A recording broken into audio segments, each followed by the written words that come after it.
What's up, kids? You can call me Zero, and we're back for some more Grand Prix World. Just a quick one today. Basically, I want to get through to the end of the season without any further delay so that we can get back to the meaty stuff. Do the races, do the qualifying. I just want to share my appreciation as well for everyone who's sent me an email. That's definitely zero@gmail.com. Those of you who've contacted me on Twitter and in the comments. I appreciate everything, every view, every like, dislike, whatever. So thanks for taking the time to do that. While we're on that note, I'm sorry I don't know your real name, but Mr. Casino, it's a cool name, it's a cool handle for you, suggested that we take 10 to 20% off our 99 chassis so we haven't completely wasted the time we've spent developing the diffuser. I can go with that. The reason that I made the decision I did is that we have, I think, 6 rounds remaining, and basically I don't want to risk losing any potential development points that could be on next year's car, because I mean that's the basis for us to take a step forward. And if we half-arse the car, whatever we do with this diffuser is going to deliver very minimal benefit, whatever. But he's right in the sense that we have spent time, money, and design expertise on the first 2 stages of development, and actually the cheapest stages are the ones still to come. So we'll knock 10% over there. I'm just going to check everything else is how we wanted it, and we haven't made any spare parts, so... Jesus Christ, how has Mikasalo put 100% wear on car 1? Okay, so we want him into car 2.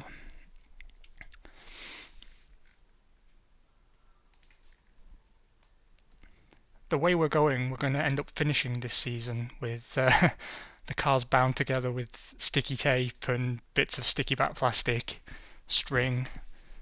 2 spare parts, so you get 1 each. Not that you deserve one, frankly, Mikasalo, but I have to say Diniz as well has put a lot of wear on his chassis from that race. I mean, it's fine because he's given us a point, and that's 1 more point than I expected us to have. I know what you're thinking. I could get better efficiency out of these spare parts by repairing one of the cars all the way, but the car that I didn't repair would then be a hindrance on us repairing the car next round. We have made $500,000 over the last 2 rounds, so we could actually build another chassis, but that just feels like throwing money in an incinerator, so we won't do that. What we'll do instead, there's a chance that I hit this button and car 4 is still going to need 2 spare parts. That's something I didn't consider. It doesn't always clear the spare part that you're using, and here it would use both. We'll run the risk. Okay, we got away with it. And then car 2, we'll do what we can. Excellent. How are things looking on the sponsor front? You probably can hear me shuffling about. Shuffling's not even a word. What the hell am I talking about? The reason is that I just got in from work and I really wanted to rush this out before I do anything else, so I'm actually sat on the floor. Not in the Japanese style, but on my knees. Not good for me. Zepta haven't come out to play yet. Progress with Brembo isn't good either, actually. I thought because they didn't have a partner already it might come along a bit quicker, but we don't even know the terms.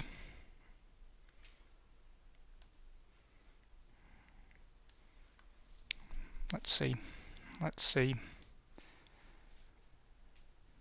Do we bring them along? No progress on the Danker deal either. I'm going to take Danker off just for a round, and we'll try and get some progress with Brembo. And we'll keep spending money because we're making money, so you got to speculate to accumulate, kids. Any upgrades? Oh, we have a new hard compound tyre for Mikasalo. Looking at the stats, I think it makes sense to put them both on the hard compound. So that's what we're going to do. Hope that doesn't compromise Diniz too much. Still happy with the 2 points, more than twice as many that I expected to get. Let's run it. So both on the new compound. They're both running with wear, but fortunately I think Austria is quite easy going on the old wear. I'll tell you what I'll do actually, see if we can't strengthen any of our departments. Oh, we already did. Perfect. I really want to, next season, be in a position to do testing, and even though we can't deploy points on any of our suppliers at the moment, we can deploy it on setup and aiding our research and development, so it's all money in the bank. We're still going to focus on Sauber.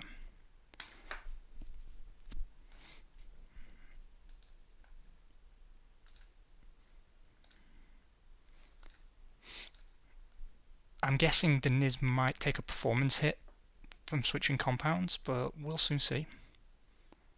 Well, he's still faster than Sarlo by a good half-tenth. 11th and 12th, so still exactly in the middle. Gap to the Jordans is still at about a tenth. The Saubers seem to be closing the gap. I honestly feel that the Sauber cars are... Oh, hold on, Mika Hakkinen didn't qualify. He must have crashed it on his outlap. That's impressive.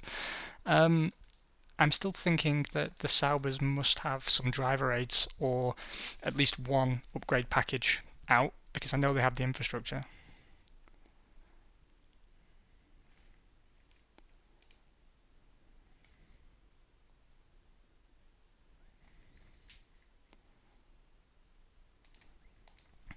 Sorry, the game crashed after I finished that sentence, so I've just run qualifying again and went back and made all the changes that we made. We've lost a place. Both Saubers are now in front of us, so must not have had such a great lap this time round. And Salo has out-qualified Diniz by 3/10, so bad day for Diniz. Let's go on to the race, and both of them will be on a one-stop strategy. A little bit brave, but sometimes that's necessary. I'm going to bring Salo in first. I know that sounds controversial, but the reason for that is that gives Diniz the shortest run to the end in terms of making sure the car gets home. So he'll come in lap 35 and then 36 till the end. Now obviously you can have problems pitting your cars one lap apart, if anything unusual happens or cars end up being lapped early. But I don't expect that to be necessarily a problem given how close performance has been. Let's hit it. Diniz with another point. This is genuinely phenomenal. I've never picked up 3 points, especially based off such a poor season so far in terms of signing sponsors and managing staff morale and things. It's been a really rough start, but this has been genuinely promising. We've got no upgrades on this car. We've done no setup work, no testing work all season, except for round 1, I think. And we've got a 6th and an 8th. Now, obviously, that's only 1 point in old money, but in new money, that would actually be multiple points. So that's fantastic. Both of them got ahead of the Benetton of Alexander Wurz, the Jordan of Ralf Schumacher. We've also picked Damon Hill, and this is purely down to switching to those new hard compound tyres and staying out. This is basically this is where we are by saving a single pit stop. All I take away from this is the car must be very easy on its tyres, which I can believe actually. It's got to have some advantage somewhere. Even the Minardi has an advantage somewhere. I think every car's got its own profile and it's got its own window in which it shines. The win goes to Heinz-Harald Frentzen with Hakkinen second. He must have qualified this time, and David Coulthard rounding off the podium. Just over a second between the two McLarens, but Frentzen was well down the road. Schumacher takes 5th, John Newhouse 4th. Who did we lose from the race? Ricardo Tossa lost his Tyrrell, engine failure. Eddie Irvine and both Saubers actually developed problems, so that's interesting. That's interesting that they're having such reliability problems, one with hydraulics, one with the engine. Bad luck, boys, bad luck. So we're now joint 11th with Jean Alesi in the Drivers' Championship, and we are on par with Sauber for 6th place in the Constructors. I'd like to say that we could make a 6th stick and then bump them down to 7th. That would be my hope now. That would be an incredible start for us, actually. I didn't expect to get any points, as I keep repeating, and I actually expected Sauber and Stewart to take 6th and 7th, so good gravy, good gravy. I've got a feeling that if Brembo haven't already signed with someone else, they're about to, because they're no longer accepting our hospitality. Yes, they've signed with somebody else. Bad news bears.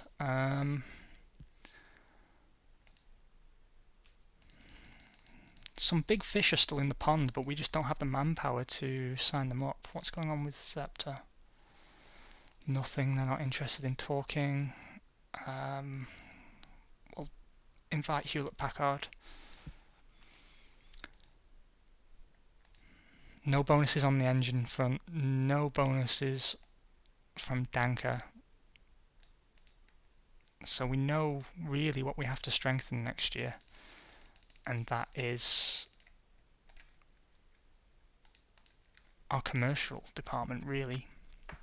70% of the car is now covered though, which I had concerns about. Yeah, no bonuses. And, you know, especially when we agreed very early on to take a customer fuel supply, I really did think that we would see some benefit from that. Very interesting. Sauber have signed. That's supposed to be Winfield's. So that was the title sponsor for the old Red Williams.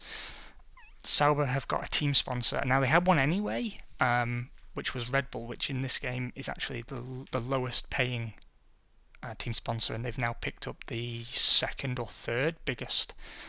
So they're going to see, no matter what else they've done, even if they're on customer supplies for everything, they're going to see a big increase in their budget. So next season they're going to really take it to us. Frentzen took the win, pole position for Schumacher. Pedro Diniz got a point, of course he did. That's interesting. Jarno Trulli is coming back into the race seat at Prost, so that's good news for him, which means that Sarazan is going to be out. There's an announcement that we gave up searching for a team sponsor. We didn't give up, just none wanted to talk to us. The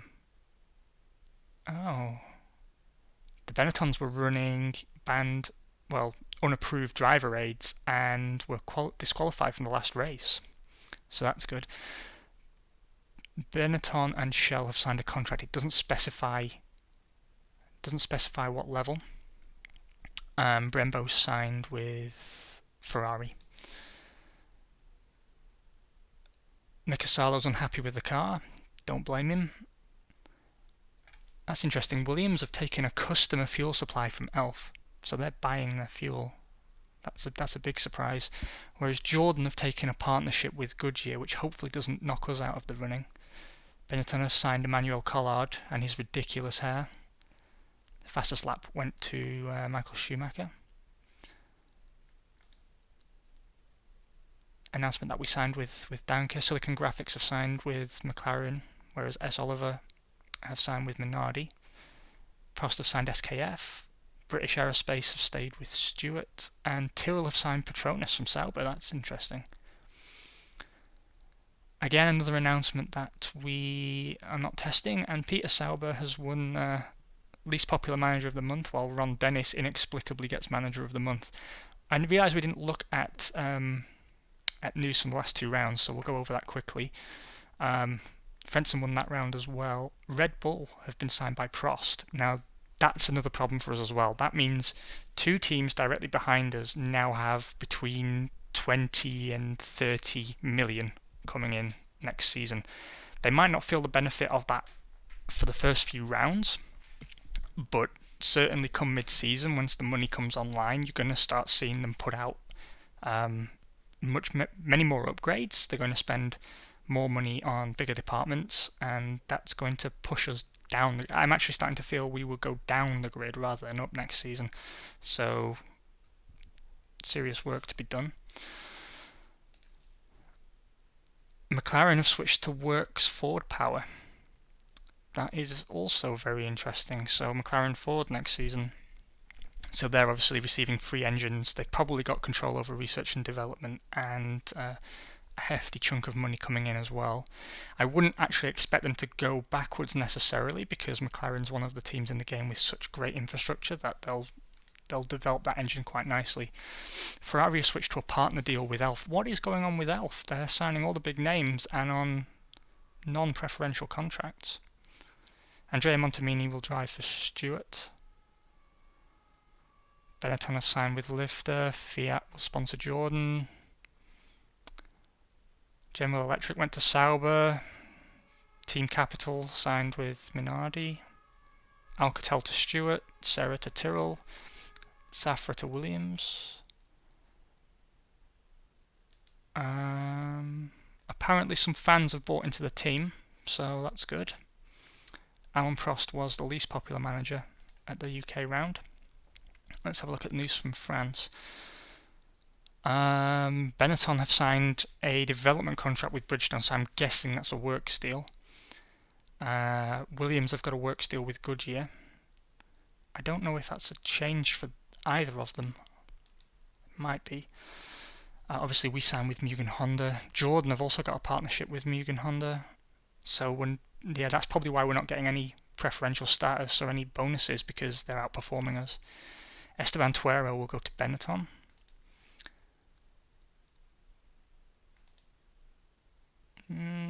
Nothing else major. Nothing major at all.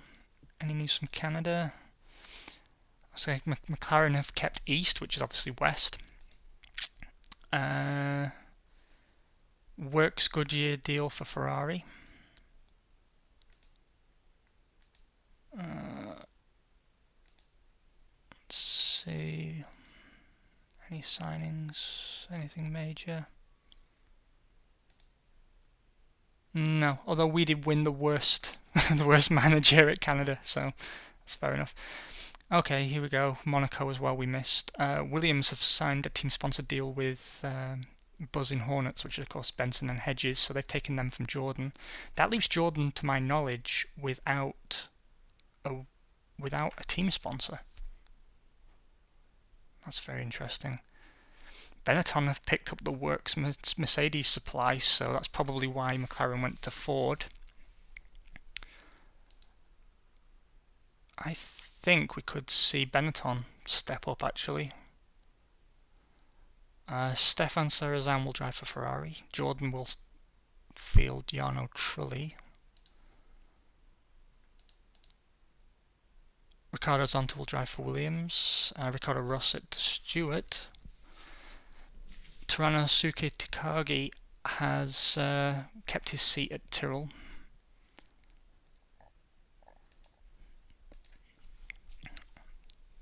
Very interesting, very interesting. So Benetton have actually picked up some works deals and I think 2 pay drivers, if memory serves. I'm probably wrong.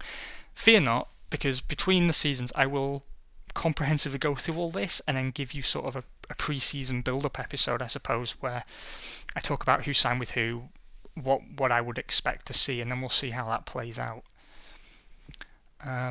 Meanwhile, let's go back to our own chances. So we've got a serious wear problem again. Damage on 3 out of the 4 chassis. We'll worry about that next episode. No bonuses from Danker. I'm not expecting to get any now either. No progress with Zepter, so I'm going to cut that off because we've only got 5 rounds left now. It's getting a bit out of hand, this. So we'll try and get Learjet, I suppose. Still no progress on the partner deal there. Yeah, this is not going well.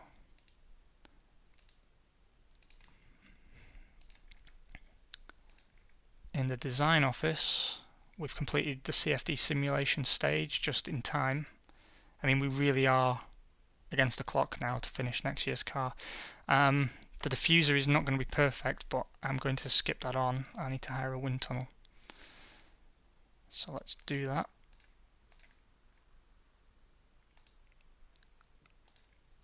Get the diffuser across there. Again, I'm worried I'm not going to have the capacity to actually build this, but what I could do to improve our chances is drop a core 475,000 on a new chassis, which I'm loath to do. I really am. But since you want to, you guys have said, you want to deploy the upgrades, so sod it, we're going to do it. We've got the cash, we can always sell a bit more of the team. Normally I sell a lot more of the team than I have. We've been very, very lucky, financially speaking, this round. And at the moment, at least, we've built the best car that we can, which I'm very pleased about. Those 2 first stages are the really vital ones, but we need to take every advantage we possibly can. Okay, the rest we'll cover next episode, which should be tomorrow. I'm really trying to not necessarily go for a video a day, although I will if I can. I took a month off, obviously, because I had technical problems. I'd really like to get beyond that and start putting out a lot more content this year. That's something I'm really working towards. Obviously, the more you do something like this, the better you get at it. Hopefully, production value should go up. I'm investing in some more equipment. I'm going to try editing things a little bit differently. I've got some scripted content in the works, so reviews where I'm not pausing and saying all the time, because obviously when you're just riffing stuff through, it's kind of like having a conversation with yourself, and I'm not a very interesting bloke to talk to. So what's going to happen is we'll press through with Grand Prix World. There'll be some more Zero Space Program very, very soon. 2 very interesting episodes of Zero Space Program coming up, actually, so make sure you check those out if you've been interested at all. Crusade Kings 2 is still coming. There's a whole bunch of games I want to show you. Genuinely lots. I'm still trying to find a way to cover Sid Meier's Covert Action, which if you haven't played, it costs peanuts on GOG, and I can heartily recommend it. It's a game very much like Grand Prix World in the sense that it's the best example of its genre, and it's inexcusable that nothing better has come out since. Anyway, thanks for listening to me waffle. It's a pleasure as always to do this for you, and I'll see you for the next episode, hopefully tomorrow. Take care and have a good Monday.